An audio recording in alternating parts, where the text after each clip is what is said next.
రాష్ట్ర వ్యాప్తంగా తెలుగుదేశం శ్రేణుల్లో మునుపెన్నడూ లేని జోష్ కనిపిస్తోంది. మహానాడుకు రంగం సిద్ధమవుతోంది. కొత్త కార్యవర్గాల ప్రమాణ స్వీకారాలతో పసుపు దళం ఫుల్ ఖుషీగా ఉంది. కానీ ఉత్తరాంధ్రలోని ఆ నియోజకవర్గంలో మాత్రం సీన్ రివర్స్. జిల్లాలోని ఇతర నియోజకవర్గాల్లో పార్టీకి ఇన్ఛార్జ్ లేకపోయినా కార్యకర్తలు స్వేచ్ఛగా జెండా పట్టుకుని ముందుకు సాగుతుంటే అక్కడ పార్టీకి ఇన్ఛార్జ్ ఉన్నారు. నిత్యం తలెత్తుతున్న ఆధిపత్య పోరుతో పార్టీ పెద్దలకు నిద్ర లేకుండా పోతోంది. కూటమి ధర్మం పాటించాలని అధిష్టానం మొట్టికాయలు వేస్తున్నా టీడీపీ నుంచి జనసేనలోకి జంప్ అయ్యి ఎమ్మెల్యేగా గెలిచిన ఆయన నా బ్లడ్ లోనే టీడీపీ ఉంది, నేనే సుప్రీం అని అధికారం చెలాయించాలని చూస్తున్నారట. అయితే పార్టీ బాధ్యతలు నాదే పెత్తనమని ఇన్ఛార్జ్ కౌంటర్ ఇస్తున్నారు. అన్నా క్యాంటీన్ సాక్షిగా వీధి పోరాటాలు, పోలీస్ స్టేషన్ల వరకు వెళ్లిన దూషణలు ఇప్పుడు అక్కడ చర్చనీయాంశంగా మారింది. అసలు ఆ నియోజకవర్గంలో ఏం జరుగుతోంది? ఎమ్మెల్యేకి ఇన్ఛార్జ్ కి మధ్య మొదలైన ఈ ఈగో వార్ వెనుక ఉన్న అసలు కారణాలేంటి ఇప్పుడు చూద్దాం.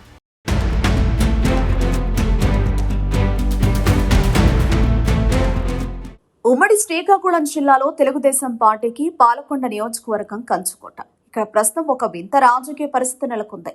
ఎమ్మెల్యే ఏమో జనసేన, కానీ ఆయన మూలాలు మాత్రం టీడీపీ. ఇన్ఛార్జ్ ఏమో టీడీపీ, కానీ ఆమెకు ఎమ్మెల్యేతో అస్సలు పొసగడం లేదట. ఎన్నికల ముందు టీడీపీని వేడి జనసేన కండువ కప్పుకుని గెలిచిన నిమ్మక జయకృష్ణకు టీడీపీ నియోజకవర్గ ఇన్ఛార్జ్ పడాల భూదేవికి మధ్య ఆధిపత్య పోరు ఇప్పుడు జిల్లా వ్యాప్తంగా హాట్ టాపిక్ గా మారింది. నిజానికి ఈ వివాదానికి పునాదులు 2024 ఎన్నికల ముందే పడ్డాయి. కరుడుగట్టిన టీడీపీ వాది అయిన జయకృష్ణను పొత్తులో భాగంగా జనసేనలోకి పంపి అభ్యర్థిని చేయడంతో టికెట్ ఆశించి భంగపడ్డ పడాల భూదేవిని ఇన్ఛార్జిగా నియమించి బుజ్జగించారు.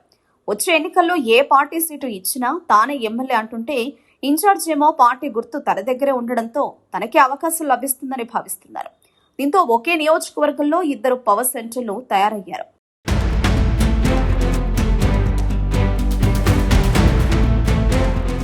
అయితే ఈ ఆధిపత్య పోరు కేవలం మాటలకే పరిమితం కాలేదు. అన్నా క్యాంటీన్ వేదికగా వీధి పోరాటాలకు దారితీసింది. పేదల ఆకలి తీరాల్సిన చోట నాయకుల రాజకీయ ఆకలి పడగ విప్పింది. చంద్రబాబు జన్మదిన వేడుకల నిర్వహణలో మొదలైన వివాదం దళిత మహిళా నేతల మధ్య పరుష పదజాలం వరకు వెళ్లింది.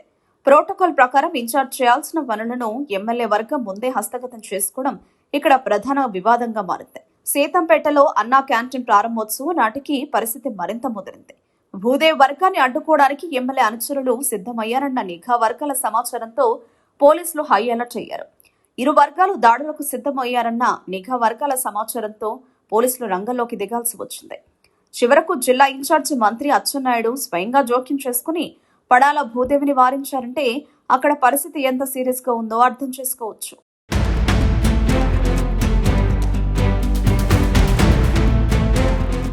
నాయకుల మధ్య ఈ ఈగో వార్లో సామాన్య కార్యకర్తలు నలిగిపోతున్నారు. ఎవరి వెంట వెళితే ఎవరికి కోపం వస్తుందోనని కేడర్ అయోమయంలో ఉంది. ప్రస్తుతం పాలకొండ టీడీపీ 3 ముక్కలైంది. కొందరు ఎమ్మెల్యే వైపు, కొందరు ఇన్ఛార్జి వైపు, మరికొందరు సీనియర్లు మౌనంగా ఉండిపోయారు. ముఖ్యంగా పాతకాలం నాటి టీడీపీ నేతలను ఎమ్మెల్యే టార్గెట్ చేస్తున్నారన్న ఆరోపణలు వెల్లువెత్తుతున్నాయి. గతంలో టీడీపీపై కేసులు పెట్టిన వైసీపీ వ్యక్తులను ఎమ్మెల్యే తన పంచును చేర్చుకోవడం పాతతరం కార్యకర్తలకు అస్సలు మింగుడు పడడం లేదు. సచివాలయాల్లో పనులు జరగాలన్నా, పార్టీ పరంగా గుర్తింపు రావాలన్నా ఎమ్మెల్యే మనుషులై ఉండాలనే నిబంధనలు క్షేత్రస్థాయిలో పార్టీకి తీరని నష్టం కలిగిస్తున్నాయి. సొంత పార్టీ నేతలే ఒకరిపై ఒకరు కేసులు పెట్టుకునే స్థాయికి చేరడం కూటమి ధర్మానికి విఘాతం కలిగిస్తోంది.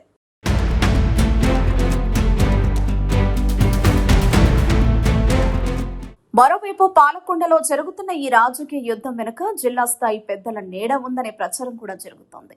నిమ్మక జయకృష్ణ వెనుక కళా వెంకట్రావు మద్దతుంటే పడాల భూదేవికి కింజరపు కుటుంబం అండదండలు ఉన్నాయన్నది క్యాడర్ బలంగా నమ్ముతోంది.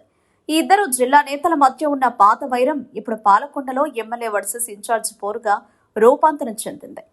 అధిష్టానం తక్షణం జోక్యం చేసుకుని ఇద్దరు నేతల మధ్య సమన్వయం కుదరచకపోతే కూటమి కోటలో రేగిన ఈ చిచ్చు వచ్చే ఎన్నికల నాటికి భారీ నష్టాన్ని మిగిల్చే ప్రమాదం ఉంది. రాష్ట్ర వ్యాప్తంగా పార్టీ జోష్లో ఉంటే పాలకొండలో మాత్రం నిత్యం పోలీస్ స్టేషన్లు, కోటల చుట్టూ తిరగాల్సిన పరిస్థితి రావడంపై తెలుగు తమ్ముళ్లు ఆవేదన వ్యక్తం చేస్తున్నారు.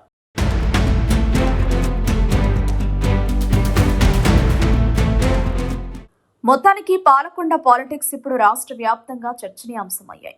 రాష్ట్ర వ్యాప్తంగా పార్టీ జోష్లో ఉంటే పాలకొండలో మాత్రం సొంత పార్టీ నేతలే ఒకరిపై ఒకరు కేసులు పెట్టుకునే స్థాయికి చేరారు. అధిష్టానం తక్షణం జోక్యం చేసుకుని ఇద్దరు నేతల మధ్య సమన్వయం కుదర్చకపోతే కూటమి కోటలో రేగిన ఈ చిచ్చు రేపు భారీ నష్టానికి దారితీసే ప్రమాదం ఉంది. ఎమ్మెల్యే పవరా, ఇన్ఛార్జి హోదానా, ఏది గొప్ప అనే పోరులో పార్టీ పరువు బజారున పడుతుంది. మరి అధిష్టానం ఈ పంచాయతీని ఎలా తీరుస్తుంది? కూటమిలో రాజుకున్న ఈ చిచ్చును ఎవరు చల్లారుస్తారనేది వేచి చూడాలి.